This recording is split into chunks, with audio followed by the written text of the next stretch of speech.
welcome to Healthy Living. My name is Cheryl McWilliams. We're glad you're joining us today. In the studio is Dr. Timothy Howe from Parkview Adventist Medical Center. Welcome, Dr. Howe.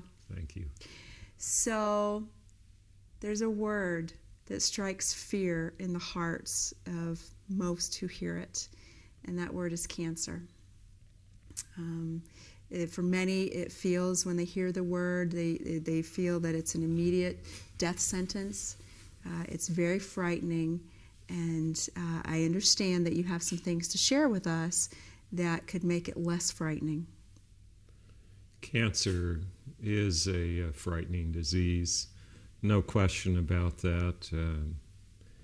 I remember when my mother was diagnosed with cancer. She was 38 years of age. She had breast cancer. She lived with it for 10 years. And after I was through medical school, she actually died of breast cancer. So cancer has had a major impact in my life, and it has always been of interest to me. How can we cure cancer? How can we treat cancer best? What ways are there, if any, that we can slow its progression or turn it off? What causes cancer?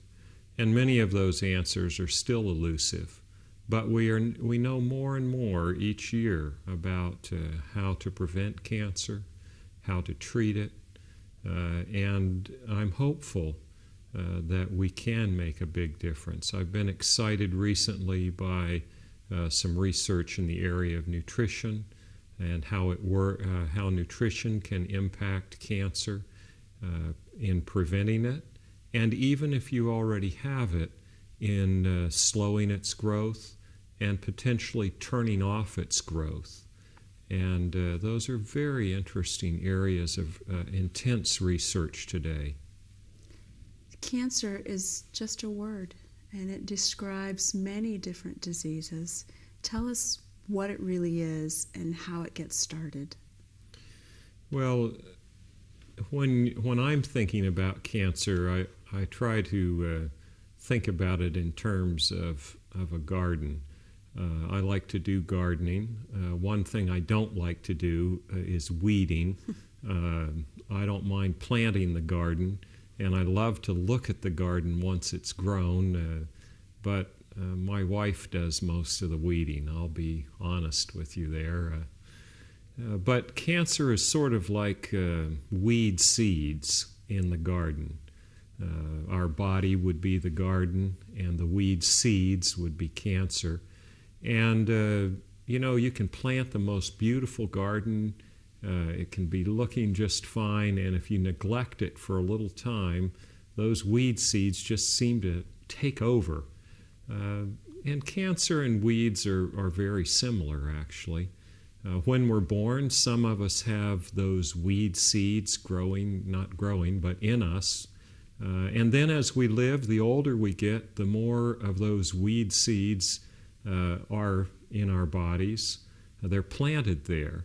And there are various different ways that we can get those seeds, if you will, in our bodies. I'll say that a weed seed in my illustration is a cell that has had the DNA changed, or it's had a mutation, we'd say, so that it doesn't, once it's stimulated to grow, it doesn't have an off switch, so it stops growing. And as I mentioned, you can get those seeds with cancerous genes in them, or lack of, we call them repressor genes. You can get them from your parents. You can get them from viruses. You could get a viral infection, and the virus can put its DNA inside the cell. When it puts its DNA in the cell, it may twist that DNA that's native in the body such that it turns off a repressor. So then if you have a stimulus from outside the body come, or from the body itself come and stimulate that cell to grow, It doesn't have an off switch, and once it's stimulated to grow, there's the seed of cancer, whether it's in the brain or in the breast or in the lung or in the liver. And those are some of the ways that cancer starts. So it's like a seed, and it's a weed, and the weed needs to be weeded. That's true. Okay. So review with us some of the ways that process can occur.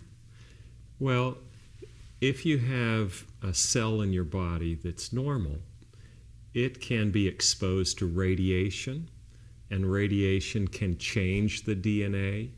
That's unfortunately what happened when the bombs were dropped in Hiroshima and Nagasaki. Radiation exposure to those people there raised their rates of cancer. If you were exposed to excess radiation as a radiation technologist, you could have increased rates of cancer. Some people years ago, for acne, they radiated their faces. Actually, they ended up with high rates of thyroid cancer. So radiation can cause those genetic mutations that plant the seeds of cancer. Another one I mentioned was a viral infection. The virus can implant its DNA in your cell, and then your cell carries the cancer gene, if you will. Another way that you can get in a seed planted, if you will, as I mentioned, is heredity. You could be born with the BRCA gene, which means your risk for breast cancer would be much higher. And that's something that you were born with, a genetic mutation in your cells. But just because the seed's planted doesn't mean it's going to grow. What causes it to grow? Well, what causes a seed in your lawn to grow, one of those weed seeds, or any seed anywhere? You have to have at least two things for a seed to grow in the ground. One is water, and the other is warmth. Well, in our body, cancer cells, or those weed seeds, don't grow from warmth and water. They grow as they are stimulated by outside factors. Growth stimuli raise the chance that those cancer seeds in your body will start to grow. All of us have those weed seeds, if you will, in us, those cancer seeds. And what we want to do is lower the risk that they're going to grow.